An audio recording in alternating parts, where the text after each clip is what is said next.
Hello बच्चों, तो start करने जा रहे हैं अपना पीएमसी का पहला लेक्चर। और इसका आज का जो टाइटल है, इसका नाम है सपोर्ट एंड मूवमेंट चैप्टर। और इसमें हम टॉपिक डिस्कस करेंगे बोन को। सपोर्ट एंड मूवमेंट आपको पता है, वो चीज जो हमारी बॉडी को सहारा दे, सपोर्ट दे, रिजिडिटी दे, प्रोटेक्शन दे, वो चीज क्या है? बोन होती है हमारे अंदर।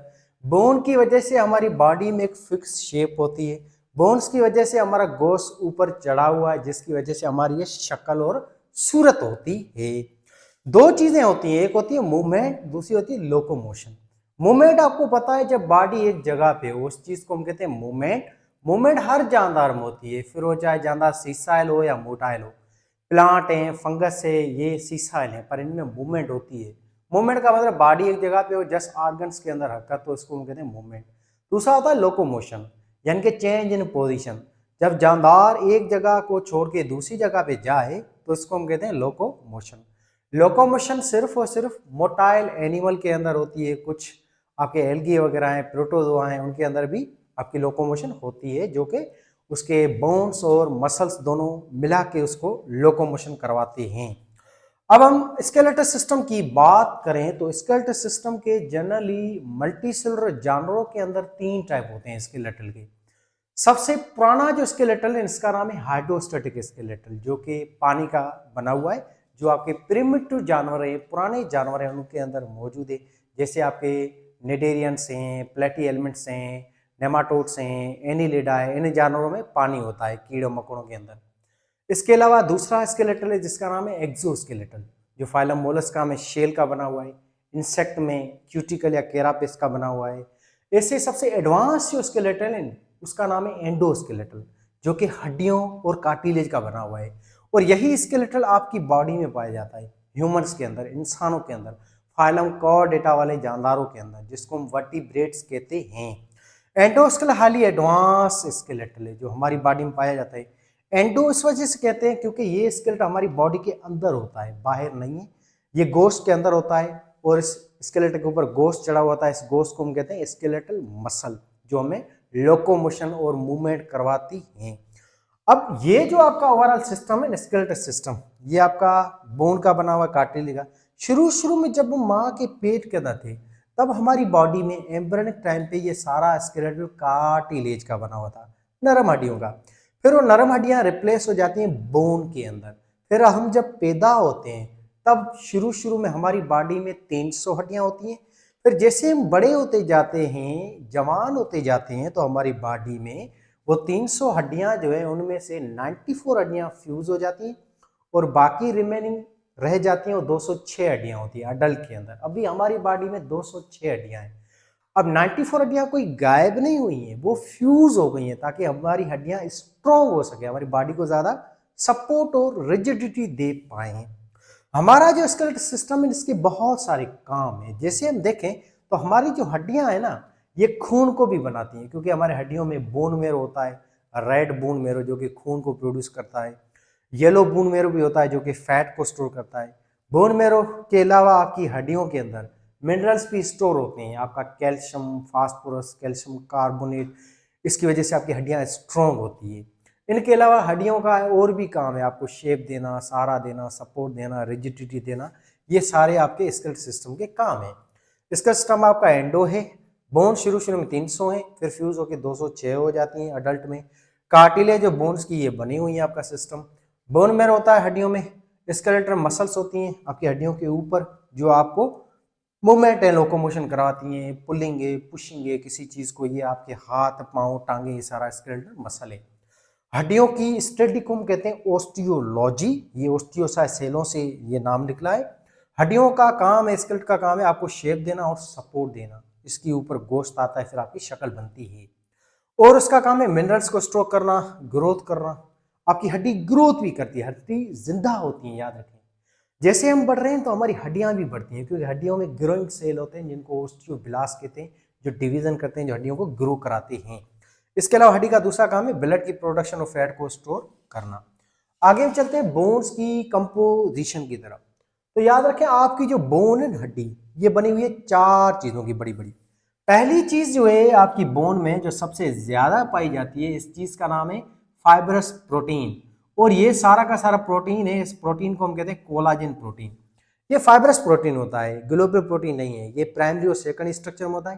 धागे नंबर प्रोटीन है जो कि ऑर्गेनिक होता है और ये आपकी हड्डी में सबसे ज्यादा पाया जाता है। 70% आपकी हड्डी जो है ना ये कोलाजन प्रोटीन की बनी हुई है। इसके अलावा दूसरा कंपोनेंट आपकी हड्डी में होते हैं सेल्स। आपकी हड्डी बेसिकली 3 से 4 तरह के सेलों की बनी हुई है, जैसे कि osteoblast cell, osteocyte cell, osteoclast cell और प्रोजिनेटर सेल। ये 4 तरह के सेल होते हैं आपकी हड्डी के अंदर, जिसको हम डिस्कस आगे करते हैं। तीसरा कंपोनेंट है आपकी सेल जो है, इसके अलावा मिनरल्स होते हैं हड्डी में, और मिनरल्स आपकी हड्डी में 10 से 20% होते हैं। और इन मिनरल्स को हम कहते हैं कैल्शियम और calcium carbonate, fluoride, sulphate, fluoride, phosphate खास तौर पे। ये सारी चीजें जो है ना ये आपकी हड्डी के अंदर होती हैं, जिनको हम मिनरल्स कहते हैं। चौथा कंपोनेंट होता है आपकी हड्डी में, इसका नाम है पानी, वाटर। आपकी हड्डी 10 से 20% बनी हुई है पानी की। सबसे कम पानी आपकी बॉडी में अगर किसी आर्गन में पाया जाता है ना, तो वो आर्गन ये आपकी हड्डी है, बोन है। इसके अंदर वाटर होता है सबसे कम से कम। इसी की वजह से आपकी हड्डी जो है ना वो सॉफ्ट नहीं है, जेली टाइप नहीं है, गोश्त की तरह। कैल्शियम की वजह से ऊपर से ये बहुत ही स्ट्रॉन्ग और मजबूत हो जाती है। आगे चलते हैं स्ट्रक्चर ऑफ बोन की तरफ। ये टॉपिक थोड़ा बच्चों को कंफ्यूजिंग लगता है, रट्टा लगाते हैं बच्चे, उनको याद नहीं होता है। तो हम इसको अच्छी तरह से डिस्कस करते हैं, स्टडी करते हैं। टेंशन लेने की जरूरत नहीं है। SK bio academy sir Suresh Kumar आपके लिए ही है, ठीक। अच्छा, अब हम हड्डी की स्ट्रक्चर की बात करें तो हड्डी के अंदर टोटल होती है 3 रीजन। पहली रीजन है हड्डी की जो ये लास्ट पोर्शन वाली रीजन है, जिसको हम कहते हैं एपीफाइसिस, और ये भी एपीफाइसिस है। हड्डी में आखिरी जो हिस्से होते हैं उनको हम कहते हैं एपीफाइसिस रीजन। फिर होती है दूसरी रीजन जिसको हम कहते हैं मेटाफाइसिस। तीसरी रीजन हड्डी के अंदर होती है जिसको हम कहते हैं डायाफाइसिस या शाफ्ट। अच्छा, अब लेयर्स की बात करें तो हड्डी के अंदर एक लेयर होती है जो पूरी की पूरी हड्डी में होती है, चारों तरफ सराउंड करती है हड्डी को। ये लेयर तीनों ही रीजन के अंदर होती है। इस लेयर को हम कहते हैं पेरिओस्टियम। फिर आपकी ये डायाफाइसिस रीजन है, यहाँ पे एक दूसरी लेयर होती है जो इनर की तरफ होती है, इनर साइड में। इस लेयर को हम कहते हैं एंडोओस्टियम। अब वन बाय वन हम एक एक रीजन को डिस्कस करते हैं। एपीफाइसिस जो है ना ये आपकी बोन में टोटल 2 रीजन होती हैं। एक आपकी अपर साइड बोन के, दूसरा होती है लोअर साइड बोन में। ऊपर वाला जो एपीफाइसिस है ना इसको हम कहते हैं एक्सियल एपीफाइसिस, निचले हिस्से को हम कहते हैं टर्मिनल एपीफाइसिस। एपीफाइसिस के बाहर लेयर है, इसका नाम है पेरिओस्टियम, जो कि इसकी आउटर मोस्ट लेयर होती है आपकी इस रीजन की ओवरऑल बोन की। ये लेयर थिक लेयर होती है, फाइब्रस प्रोटीन की बनी हुई है, जिसका काम है हड्डी को शेप देना, सपोर्ट देना, प्रोटेक्शन करना। अब इस लेयर के अंदर हम चलें एपीफाइसिस रीजन में, तो आपको अंदर जो है ना यहाँ पे आपको नजर आएंगे कुछ पोरस टाइप चीज। ये पोरस टाइप चीज जो है ना ये सारी हड्डी है। इस हड्डी को हम कहते हैं स्पंजी बोन या कैनकेलस बोन या पोरस बोन या हनी कॉम्ब लाइक बोन या इमेच्योर बोन या यंग बोन भी इसको कहते हैं। 5 से 6 नाम है इस हड्डी के ऊपर वाले हिस्से के।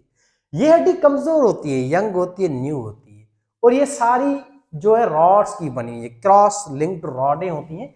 इन रॉडों को हम कहते हैं ट्राब्यूकुलाई। ये सारी की सारी रॉड होती हैं, ठीक है ना बेटा। और ये रॉडें सारी क्रॉस लिंक्ड हैं, ये ऐसे होती है क्रॉस लिंक्ड। यही रॉडें जो है ना ये वेट बर्दाश्त करती हैं, वजन। ये सरिये होते हैं, जैसे सीमेंट में हम सरिया घुसाते हैं वजन को बर्दाश्त करने, मजबूती के लिए ऐसे। और ये सारी की सारी रॉड्स आपकी बेसिक एंड फंक्शनल यूनिट है स्पंजी बोन या कैनकिलियस बोन की, क्योंकि यही रॉडें हैं जो आपकी इस बोन को बनाती हैं और उसको सपोर्ट सहारा देती हैं। इसके अलावा इनमें मैट्रिक्स भरा होता है, और मैट्रिक्स सारा पानी वाला ऐसा होता है जिसमें मिनरल्स होते हैं, सेल भी इसके अंदर होते हैं, ओस्टियोब्लास्ट, ओस्टियोसाइट, ओस्टियोक्लास्ट, और आपका प्रोटीन भी होता है जिसको हम कोलाजन प्रोटीन कहते हैं। इसके अलावा एक खास चीज होती है यहाँ पे, इसका नाम है red bone marrow. Epiphysis region में यहाँ पे रेड बोन मेरो भी होता है जो कि ब्लड को प्रोड्यूस करता है। 20% जो ब्लड है ना आपका, 20% वो इस जगह से प्रोड्यूस होता है जिसको हम कहते हैं एपीफाइसिस, क्योंकि यहाँ पे रेड बोन मेरो भी पाया जाता है। तो अब लिखे इसके अंदर खास पॉइंट है, वो ये है कि इसकी आउटर लेयर का नाम है पेरिओस्टियम, और यहाँ पे रेड बोन मेरो भी होता है। और ये रेड बोन मेरो आपका कितना % ब्लड प्रोड्यूस करता है? 20%। यहाँ पे जो हड्डी होती है इस हड्डी का नाम है स्पंजी बोन या कैनकेलियस बोन। और ये जो बोन है ये बनी हुई है रॉड्स की, वेट बेयरिंग स्ट्रक्चर की। इनका नाम है ट्राब्यूक्यूलाई। और ये जो है स्पंजी बोन ये आपकी टोटल हड्डी का 20% होती है, 20% है। बाकी 80% हड्डी ये होती है जिसको कंपैक्ट बोन कहते हैं, जो आगे डिस्कस करते हैं। यहाँ पे आपको मिनरल्स भी दिखाई देंगे और सेल भी दिखाई देंगे, ये सारी चीजें यहाँ मौजूद होती हैं। ये थी एपीफाइसियल रीजन। एपीफाइसियल रीजन है ना, ये जॉइंट को भी बनाती है, क्योंकि इसी रीजन के ऊपर कार्टिलेज अटैच होती है जिसको हम हेलाइन कार्टिलेज कहते हैं, जो सामने वाली बोन के साथ अटैच होती है। ये ऐसे है, देखें ये आपकी एक हड्डी है निचली, ये हड्डी का लास्ट पोर्शन जिसको एपीफाइस कहते हैं। सामने एक और हड्डी है, तो इन दोनों ही हड्डियों के लास्ट पार्ट इन एपीफाइस, यहाँ पे हेलाइन कार्टिलेज होती है जो कि इन हड्डियों को रगड़ने से बचाती हैं, फ्रिक्शन डिक्रीज हो। फिर ये दोनों हड्डियां अटैच होती हैं एक धागे के थ्रू, उस धागे को हम कहते हैं लिगामेंट। फिर इन हड्डियों के ऊपर गोश्त होता है जिसको हम स्केलेटल मसल कहते हैं। ये गोश्त जो है ना, यहाँ से धागा निकलता है जिसको हम टेंडन कहते हैं, और ये धागा मसल को अटैच करवाता है बोन के साथ। फिर ये जो टेंडन है ना, इसके अंदर खून की नालियां भी होती हैं और दिमाग की तारें भी होती हैं, नर्व्स, जो कि हड्डी के अंदर घुसती हैं। और टेंडन आपको फील होगा, नजर आएगा। आप जैसे ही अपनी मसल को यूं कॉन्ट्रैक्ट करें तो यहाँ पे आपको एक रॉड सी चीज दिखाई देगी, इस चीज को हम कहते हैं टेंडन, जो कि आपकी ये मसल है, बाइसेप मसल, जो ऊपर वाला यहाँ का गोश्त, ये जैसे काटा होगा तो ये टेंडन को कॉन्ट्रैक्ट करेगा।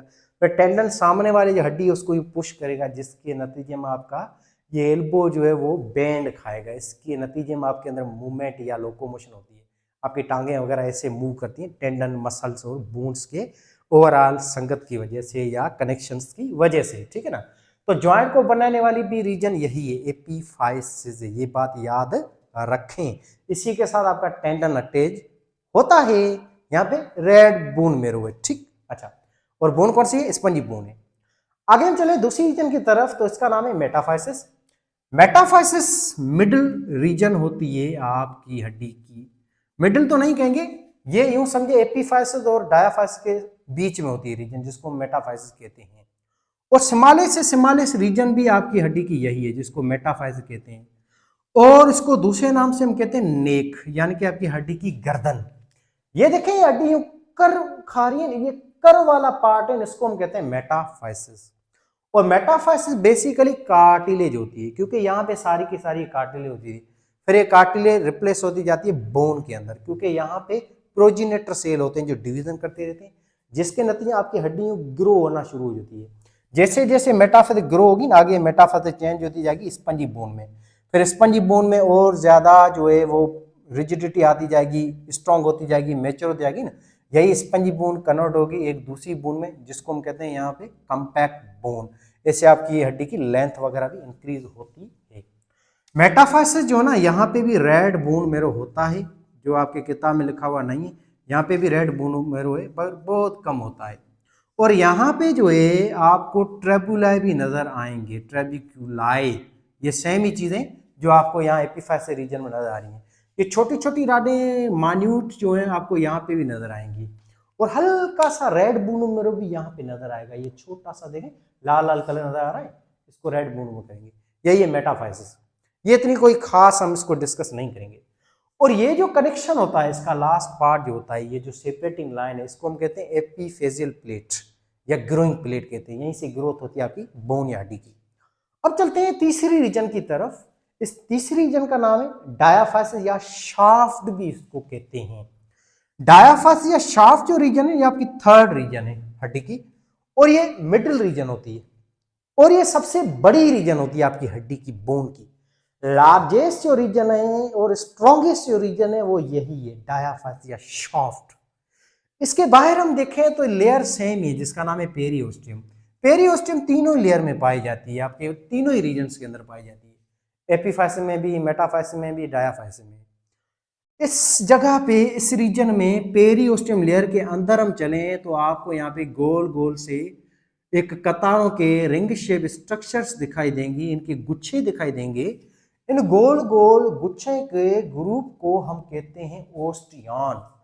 इस पूरे एक गुच्छे को हम कहते हैं ओस्टियन। यहाँ पे जो डायाफाइसिस है इसकी पेरियोस्टियम के लेयर के अंदर ओस्टियन आपको दिखाई देगा। ओस्टियन क्या है? ये जो रिंग्स होती है ना आपके सर्कुलर लेमिली की या कंसल्टिंग लेयर की, इन सारी रिंग्स और हेवर्शियन कैनाल जो होता है सेंटर पे खाली सी कैविटी, इन दोनों को मिला के हम कहते हैं ओस्टियन। यही है ओस्टियन जो आपकी हड्डी को बनाता है। इस हड्डी को हम कहते हैं कंपैक्ट बोन या हार्ड बोन, या आपकी कॉर्टिकल बोन भी इसको कहते हैं, जो मजबूत और मेच्योर और स्ट्रॉन्गेस्ट बोन होती है ये वाली। ये पूरा का पूरा हिस्सा इसको हम कहते हैं कंपैक्ट बोन। आपने हड्डी को देखा होगा, हड्डी की जो साइडें होती है ना उसको आप काट के देखो तो आपको पोरस टाइप दिखाई देगी, सोराख सोराख टाइप, क्योंकि ये स्पंजी बोन होती है, कमजोर बोन। अभी नई नई नवेली दुल्हन की तरह अभी ये नई नई बन रही है। पर हड्डी का आप सेंटर देखो वो बहुत ही ज्यादा व्हाइट कलर का होता है और हार्ड एरिया होता है हड्डी का जो सेंटर है, क्योंकि सेंटर पे हड्डी में सख्त हड्डी होती है। इस हड्डी को हम कहते हैं कंपैक्ट बोन, जो ये सिर्फ और सिर्फ डायाफाइसियल रीजन में आपको मिलेगी। तो कंपैक्ट जो बोन है आपको कहाँ मिलेगी? डायाफाइसियल रीजन में। कंपैक्ट बोन को दूसरे नाम से हम कहते हैं आपकी कॉम्पैक्ट बोन, कंपैक्ट बोन, या इसको हम कहते हैं आपकी हार्ड मजबूत या मैच्योर बोन। और ये बोन बनी हुई है ओस्टियन की। ओस्टियन जो ये बने हुए दो चीजों के, सर्कुलर लेमिले के और हेवर्शियन कैनाल के। ये रहे सर्कुलर लेमिले, सर्कुलर रिंग्स। ये सारी की सारी रिंग्स आपको दिखाई दे रही हैं। इनको हम यहाँ पे जूम कर रहे हैं अच्छी तरह से स्टडी करने के लिए। ये बाहर की तरफ रिंग है, इनको हम कहते हैं कंसेंट्रिक लेयर्स या लेमिली भी कहते हैं। इन रिंग्स के अंदर कैविटीज होती हैं, इन कैविटी में मिनरल्स भरे हुए होते हैं, कैल्शियम वगैरह, फास्फोरस वगैरह, ये सारी चीजें। और साइडों में सेल भी होते हैं हड्डी के, जिसको हम ओस्टियोब्लास्ट, ओस्टियोक्लास्ट, प्रोजिनेटर, ये सारे सेल कहते हैं, जो डिवीजन वगैरह करते रहते हैं। अब इसके सेंटर में हम चले तो ये बहुत सारी कंसेंट्रिक लेयर्स हैं। इनके सेंटर में एक खाली सी कैविटी होती है, खाली सा एक कैनाल या सुराख होता है, जिसको हम कहते हैं हेवर्शियन कैनाल। हेवर्शियन एक साइंटिस्ट था जिन्होंने इस चीज को डिस्कवर किया था, तो उस भाई साहब की याद में नाम रखा गया है। हेवर्शियन कैनाल के अंदर तीन चीजें होती हैं। ओस्टियन का ये सेंटर जो है ना कैविटी, इसमें तीन चीजें होती हैं। पहली चीज यहाँ पे होती है खून की नालियां, आपकी वेन्स हैं, आर्टरीज हैं, कैपिलरीज हैं, वो भी यहीं पे होती हैं। दूसरी चीज यहाँ पे होती है वो है दिमाग की तारें, जिसको हम नर्व्स कहते हैं। तीसरी चीज यहाँ पे होती है हड्डियों के cell, osteoblast, osteoclast, progenitor cell. तो ये टोटल तीन चीजें होती हैं आपके हेवर्शियन कैनाल में। तो ये यहाँ पे लिखा हुआ भी कि ब्लड वेसल्स होती हैं हेवर्शियन कैनाल में, नर्व भी होते हैं, और तीसरी चीज सेल्स भी होते हैं आपकी हड्डी के। क्लियर बात? इन दोनों को मिला के कहते हैं ओस्टियन। और ये सारे ओस्टियन मिलके कौन सी हड्डी बना रहे हैं? कंपैक्ट बोन को या स्ट्रॉन्ग आपकी बोन को। ठीक है बेटा। अब हम कंपैक्ट बोन के अलावा हम सेंटर की तरफ चलें तो यहाँ पे एक और लेयर होती है अंदर की तरफ। ये लेयर आपको दिखाई दे रही है ग्रीन कलर की, ये एक और इनर लेयर होती है डायाफाइसियल रीजन में। इस इनर लेयर को हम कहते हैं एंडोओस्टियम। एंडोओस्टियम लेयर के अंदर खाली एक कैविटी होती है, खाली सा हिस्सा होता है। इस खाली सी कैविटी या खाली सी हिस्से को हम कहते हैं मेडुलरी कैनाल या सेंट्रल कैनाल भी कहते हैं। इस मेडुलरी कैनाल या सेंट्रल कैनाल के अंदर दो किस्म के बोन मेरो होते हैं, दो किस्म के, याद रखें। एक होता है यहाँ पे रेड बोन मेरो, दूसरा होता है yellow bone marrow. Red bone मेरो का यहाँ पे काम है 80% आपका ब्लड प्रोड्यूस करना, और येलो बोन मेरो का काम है फैट को स्टोर करना, चर्बी को जमा करना अपनी स्टोरेज या एनर्जी के लिए। फ्यूचर में हड्डी भी अपनी ताकत को स्टोर करती है। ठीक है बेटा। तो ये आप चीज खा भी चुके हैं, आपने हड्डी कभी खाई होगी, आपने हड्डी को यूं देखा होगा, हड्डी को काट के या हड्डी को यूं सक नहीं करते मुंह में, फिर हड्डी के अंदर से एक क्रीम टाइप चीज निकलती है जो आप खाते हो, या ऐसे हिला के हड्डी के अंदर जो माल निकलता है, वो सारा ये सेंट्रल बोन मेरो होता है जो आप खाते हो। और हड्डी के सेंटर में आपको ये सोराख भी दिखाई देगा अंदर से, यही सोराख आपका यही है मेडुलरी कैनाल है। और मेडुलरी कैनाल कौन सी लेयर के अंदर पड़ा है? एंडोओस्टियम लेयर के अंदर। एंडोओस्टियम लेयर याद रखें सिर्फ एक ही रीजन में पाई जाती है। इस रीजन का नाम है डायाफाइसियल शाफ्ट, जो आपकी हड्डी की थर्ड रीजन है। और इसी रीजन में टोटल दो बोन मेरो होते हैं डायाफाइसियल शाफ्ट में, एंडोओस्टियम लेयर के अंदर दो बोन मेरो, रेड और आपका येलो। क्वेश्चन आ जाए इसमें, रेड बोन मेरो कहाँ होता है, कौन सी लेयर में होता है? तो आपको टिक करना है भाई साहब, रेड बोन मेरो पेरिओस्टियम लेयर में भी होता है। ये देखो, ये पेरिओस्टियम लेयर है, यहाँ पे पड़ा है रेड बोन मेरो। और एंडोस्टम लेयर, इसमें भी रेड बोन मैरो पड़ा है। कौन सी रीजन्स में रेड बोन मैरो होता है, एपिफाइज में, मेटाफाइज में या डायाफाइज में? तो याद रखें तीनों ही रीजन में रेड बोन मैरो पाया जाता है। एपिफाइज में भी रेड बोन मैरो पड़ा है, पर यहाँ पे red bone marrow spongy bone में पड़ा है।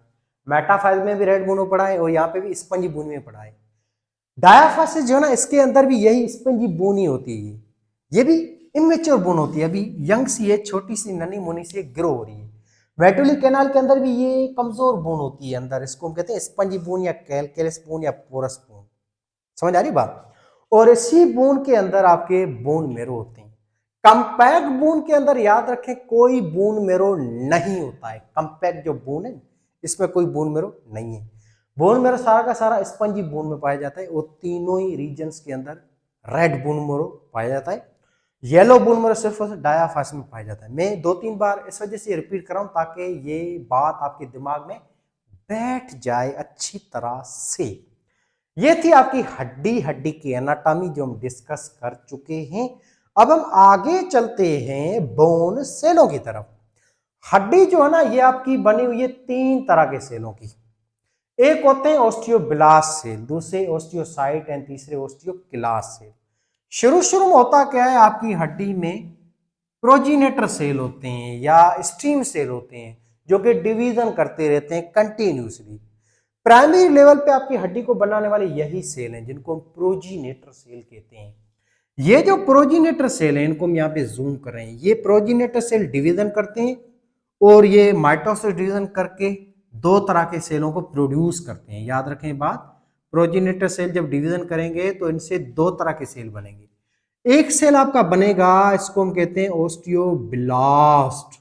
दूसरा सेल बनेगा, इसको हम कहते हैं कॉन्ड्रोब्लास्ट। कॉन्ड्रोब्लास्ट सेल आपके अंदर कार्टिलेज को बनाता है, नरम सी हड्डी को। ओस्टियोब्लास्ट सेल है ना, ये भी डिवीजन करता है, इस वजह से इसको भी हम प्रोजीनेटर सेल ही कहेंगे। प्रोजीनेटर सेल का मतलब वो सेल जो डिवीजन करे, इसमें भी पावर होती है डिवीजन की। और ओस्टियोब्लास्ट सेल डिवाइड होगा तो इससे एक और सेल बनेगा, इसको हम कहते हैं ओस्टियोसाइट सेल।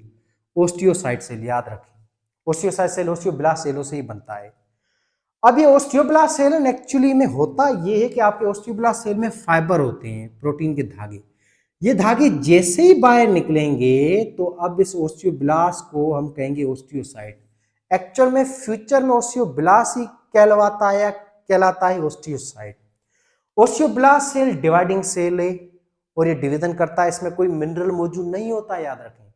यही सेल है जो बोन को रिपेयर भी करता है, डिवीजन करता है, बोन की हीलिंग भी करता है। जब हमारी हड्डी टूट जाती है ना, तो हड्डी हमारी देखें अपने आप ग्रो होती है, अपने आप सेट हो जाती है, जैसे पहली थी वैसी की वैसी हो जाती है। उसके पीछे भी रीजन और मेहरबानी इसी ओस्टियोब्लास्ट सेल की है जो हड्डी को रिपेयर करता है। फॉर एग्जाम्पल यहाँ पे आपकी हड्डी टूट गई तो यहाँ पे ओस्टियोब्लास्ट सेल होते हैं जो डिवीजन करेंगे और बोन को रिपेयर कर देंगे, हड्डी को जोड़ देंगे। फिर ओस्टियोब्लास्ट सेल जैसे ही बन जाएंगे बहुत सारे, फिर उनके अंदर खून की नाली है ना, वो कैल्शियम दे देगी। जैसे ही ओस्टियोब्लास्ट सेल में कैल्शियम आया, इस प्रोसेस को हम कहते हैं कैल्सिफिकेशन या ओसिफिकेशन, यानी कि deposition of calcium from blood to bone, इसका कैल्सिफिकेशन ओसिफिकेशन। और ये प्रोसेस होता है विटामिन डी की मौजूदगी में। विटामिन डी ही वो मेन विटामिन है जो आपके खून में कैल्शियम को कान से पकड़ के डालता है हड्डी के अंदर, ताकि हड्डी स्ट्रांग और मजबूत हो सके। जैसे ही ओस्टियोब्लास्ट सेल में कैल्शियम आएगा ना, तो ये सेल जो है मुर्दा हो जाएगा, नॉन डिवाइडिंग हो जाएगा और तब इसका नाम चेंज होके ओस्टियोसाइट पड़ेगा। बेसिकली आपकी हड्डी में सबसे ज्यादा जो सेल पाए जाते हैं वो ओस्टियोसाइट सेल ही होते हैं, जो आपकी हड्डी के अंदर मिनरलाइज सेल हैं, जिसमें मिनरल्स होते हैं, हार्ट होते हैं, नॉन डिवाइडिंग सेल होते हैं, जो आपकी हड्डी को स्ट्रॉन्ग बनाते हैं। और इन्हीं सेलों को हम कहते हैं basic and functional unit of your bones. बात आई समझ में? अच्छा, अब तीसरा एक सेल होता है जिसको हम कहते हैं ओस्टियोक्लास्ट सेल। ओस्टियोक्लास्ट सेल याद रखें, वो ओस्टियोब्लास्ट या प्रोजीनेटर सेलों से नहीं बनता है। ओस्टियोक्लास्ट जो सेल होता है ना, ये आपका बनता है व्हाइट ब्लड सेलों से। इन व्हाइट ब्लड सेलों को हम कहते हैं मोनोसाइट सेल या मैक्रोफेजिस सेल।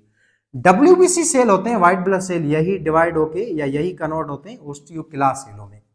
ओस्टियोक्लास्ट सेलों को हम कहते हैं बोन डिस्ट्रॉइंग सेल। क्योंकि ये सेल आपकी हड्डी को डिस्ट्रॉय करते हैं। अब इसका मतलब ये नहीं कि ये नुकसान वाले सेल हैं, depend on situation. For example आपकी बॉडी में अभी कैल्शियम की कमी है खून के अंदर, तो आपकी बीपी लो हो जाएगी जब कैल्शियम लो होगा। तो इसको मेंटेन करने के लिए आपका नर्वस सिस्टम सिग्नल देगा इस सेल को, ओस्टियोक्लास्ट सेल।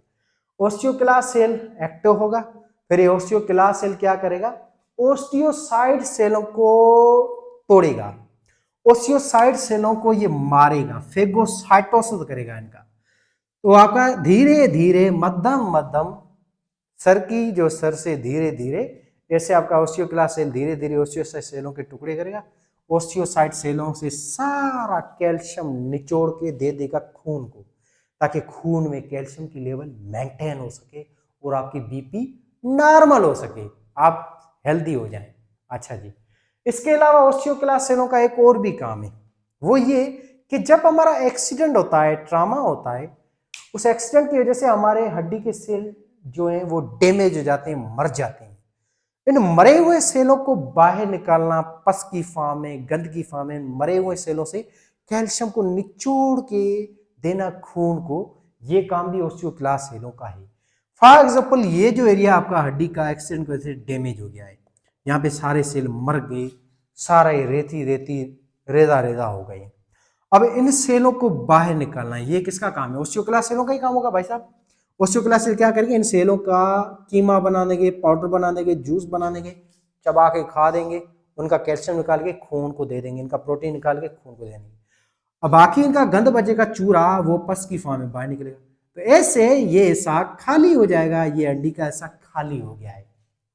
तो ओस्टियोक्लास्ट सेलों ने अपना काम कर दिया। अब ओस्टियोक्लास्ट सेल कहेंगे ओस्टियोब्लास्ट सेलों को कि भाई अब तू आजा, अब तेरा काम है, क्योंकि मैंने तो अपना काम कर दिया, मरे हुए सेलों को निकाल दिया है, स्पेस बना दिया है, अब आपका काम है। अब ओस्टियोब्लास्ट सेल यहाँ पे होते हैं साइडों में। अब ओस्टियोब्लास्ट सेल डिवीजन करेंगे, और ये देखें खाली जो एरिया है, जो हड्डी का टूटा हुआ इंजर्ड पार्ट था, जो बचा कुछ ऐसा, उसमें ओस्टियोब्लास्ट सेल डिवीजन करके डिवाइड होके हड्डी को पूरा का पूरा रिपेयर करने की कोशिश करेंगे। ओस्टियोब्लास्ट सेल डिवाइड होते जाएंगे और धीरे धीरे खून की नाली आती जाएंगी, और वहां से कैल्शियम इन ओस्टियोब्लास्ट सेलों में डिपो होता जाएगा। जैसे कैल्शियम आ जाएगा तो ओस्टियोब्लास्ट सेल डेड हो जाएंगे, और ये सारे के सारे मिनरलाइज हो जाएंगे, जिनको हम आगे कहेंगे ओस्टियोसाइट। ऐसे ओस्टियोसाइट सेल में कन्वर्ट हो गई ये ओस्टियोब्लास्ट सेल, ऐसे आपकी हड्डी मजबूत होगी, जैसे पहली थी वैसी की वैसी हो गई है, ठीक है ना।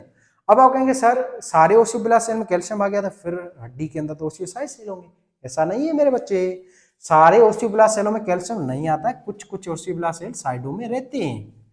बाकी जो सेल होते हैं ना, वो सारे के सारे मैक्सिमम कन्वर्ट होते हैं ओस्टियोसाइट सेलों में।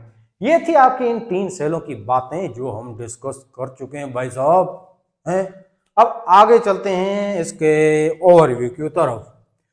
तो भाई साहब आपकी ह्यूमन बोन्स जो हैं, इसके बहुत सारे काम हैं, जैसे आपको सपोर्ट कराना, मूवमेंट कराना, लोकोमोशन देना है। आपके अंदर लोकोमोशन वगैरह हो रही है स्केलेटल मसल की तरफ से, ये सारे स्केलेटल मसल जो हैं ये अटैच है ही किसकी वजह से, हड्डी की वजह से है ना। इसका काम हम देखें तो इसका काम ये है कि आपको शेप देना, सपोर्ट देना, मूवमेंट कराना। ये एंडोस्केलेटल बनाते हैं, आपके हड्डी के अंदर होते हैं, ऊपर इसके ऊपर गोश्त होता है जिसको हम स्केलेटल मसल कहते हैं। शुरू में आपकी जो बोन है वो कितनी होती है, 300, कुछ बुकों में 350 लिखा हुआ, मगर हमारे सिंटेक्स में 300 लिखा हुआ। आपको डेटा 300 याद करनी है, फिर फ्यूज होके 206 रह जाती हैं। कार्टिलेज है, बोन का बना हुआ है आपका स्केलेटल सिस्टम। इसका काम है बोन मेरो बनाना, बोन मेरो अंदर होता है जो कि ब्लड को बनाता है। ये आपका स्केलेटल मसल के साथ अटैच होती हैं हड्डियां। इसके अलावा इसके स्टेट को ओस्टियोलॉजी कहते हैं। शेप, सपोर्ट, मिनरल वगैरह को स्टोर करती हैं, ग्रो होती हैं, ये भी जिंदा होती हैं। कंपोजिशन बार का इनमें 4 चीजें हैं। कोलाजन होता है 70%, सेल्स होते हैं इनमें 3 तरह के जो हम डिस्कस कर चुके हैं। मिनरल्स होता है 10 से 20%, कैल्शियम वगैरह आपका कैल्शियम कार्बोनेट है। इसके अलावा आपका जो फ्लोराइड सल्फेट, ये वाटर होता है 10 से 20%। सबसे कम पानी आपकी हड्डी में, सबसे ज्यादा आपके ब्रेन में 85 से 90%। हड्डी के अंदर टोटल 3 रीजन्स होती हैं। पहली रीजन एपीफाइसिस, दूसरी मेटाफाइसिस, तीसरी डायाफाइसिस। एपीफाइसिस मेटा दोनों भाई बहन हैं, दोनों एक जैसी हैं कंपोजिशन वगैरह में। और यहाँ पे होती है आपकी स्पंजी बोन या पोरस बोन या कैनकेलस बोन या आपकी honeycomb like bone, immature bone. यही बोन आगे मैच्योर के कन्वर्ट होगी कंपैक्ट बोन के अंदर। यहाँ पे होता है आपका रेड बोन मेरो, इन दोनों जगह पे, जो कि 20% आपका मास है, 20% आपका ब्लड बनाता है, और स्पंजी बोन आपका ओवरऑल हड्डी का 20% होता है। 80% आपकी बोन कौन सी होती है आपकी बॉडी में? कंपैक्ट बोन होती है। और कंपैक्ट बोन सिर्फ और कहाँ मौजूद है? डायाफाइसिस या शाफ्ट में। अब आगे चलते हैं डायाफाइसिस शाफ्ट की तरफ। डायाफाइसिस शाफ्ट बनी हुई है कंपैक्ट बोन या कॉर्टिकल बोन की बनी हुई है। Cortical bone hard, mature, strong, तगड़ी बोन है ये। और ये जो बोन है ये बनी हुई है ओस्टियन की। स्पंजी बोन किसकी बनी हुई है? ट्राबेक्युलाई की। और ये बनी हुई है ओस्टियन की। ओस्टियन क्या है? गोल गोल से गुच्छे हैं। और ये गुच्छे जो है ओस्टियन, इसमें दो चीजें होती हैं। एक सर्कुलर लेमेली, ये सर्कुलर लेमेली है जो आपको नजर आ रही है, सर्कुलर लेमेली। इसके अंदर क्या है? इसके अंदर भाई साहब मिनरल्स हैं, मैट्रिक्स हैं, सेल्स होते हैं हड्डियों की। और सेंटर पे होता है हेवर्शियन कैनाल। हेवर्शियन कैनाल में तीन चीजें हैं। कौन की नालियां? नर्व्स और बोन्स के सेल। क्लियर है? अच्छा जी। एंडोस्टियम लेयर होती है। याद रखें कंपैक्ट बोन में जो है सिर्फ एक ही लेयर होती है जिसका नाम है पेरियोस्टियम। पर ये रीजन की बात करें डायाफाइसिस की, तो यहाँ पे टोटल दो लेयर होती हैं। एक लेयर है पेरियोस्टियम, दूसरी होती है अंदर, इसका नाम है एंडोस्टियम। एंडोस्टियम के लेयर के अंदर खाली कैनाल है जिसका नाम है मेडुलरी कैनाल कैविटी है। इस मेडुलरी कैनाल में स्पंजी बोन होती है। स्पंजी बोन तीनों जगह पे होती है। और यहाँ वाली जो स्पंजी बोन है इसमें दो तरह के बोन मेरो है, रेड बोन मेरो भी, yellow bone marrow. Yellow bone marrow का क्या काम है? क्या काम है? फैट स्टोर करना। रेड बोन मेरो का क्या काम है? ब्लड प्रोड्यूस करना 80%। आपकी किताब में एक लाइन लिखी हुई होगी नीचे पैराग्राफ में, वहां पे लिखा होगा एपिफाइसिस का रेड बोन मेरो 20% ब्लड प्रोड्यूस करता है। ये बात भाई साहब बिल्कुल सच है, इसको काटने की जरूरत नहीं है, क्योंकि टेस्ट में जो सवाल आएगा ना वो आपकी किताब की एज लाइन आएगी, और वो किताब की लाइनों को ही उठाते हैं टेस्ट के अंदर। 70% एज लाइनें आती हैं किताब की। तो किताब में जो चीज लिखी हुई है वो बिल्कुल ओके है भाई साहब, बिल्कुल ओके है लाइन। यहाँ का बोन मेरो 20% ब्लड को बनाता है, यहाँ का 80% रिमेनिंग ब्लड बनाता है। अच्छा, येलो बोन मेरो कौन सी रीजन में अगर सवाल आ जाए? Only in diaphysis. कौन सी लेयर के अंदर है येलो बोन मेरो? एंडोस्टियम के अंदर। बाकी कैनकेलस बोन में तीनों ही बोन मेरो है आपका रेड रेड रेड, तीनों जगह पे, तीनों ही रीजन्स में है, एपिफाइसिस, मेटाफाइसिस, डायाफाइसिस। ये थी आपकी बड़ी बड़ी बातें बोन्स की जो हम अच्छी तरह से डिस्कस कर चुके हैं। अच्छा, एक और चीज है लकुनाई। लकुना में कहते हैं इसकी कैविटीज को, हड्डी के अंदर कैविटी जहाँ पे ये आपके मिनरल्स वगैरह ये सारी चीजें पाई जाती हैं भाई साहब। अच्छा जी, अब हम आखिर में यही कहेंगे, आप मानते तो वैसे भी नहीं हो, वीडियो को लाइक करो, वीडियो को शेयर करो, और चैनल को सब्सक्राइब जरूर करो। कोई कंफ्यूजन है तो जरूर पूछें, कमेंट करें। और डेली आपके एमडीकेट के लेक्चर आते जाएंगे इस चैनल के ऊपर। अपने दोस्तों को जरूर बता दें, खुद फायदा ना उठाएं, दोस्तों को भी फायदा दिया करें। और मेरे हाथों में भी खुजली आ रही है, शायद ऐसा लगता है कि चैनल मोनेटाइज होने वाला है, पैसे आने वाले हैं। पैसे तो कम आएंगे, हम आपके लिए ज़्यादा मेहनत कर रहे हैं। ठीक है बेटा, stay blessed, wish you good luck.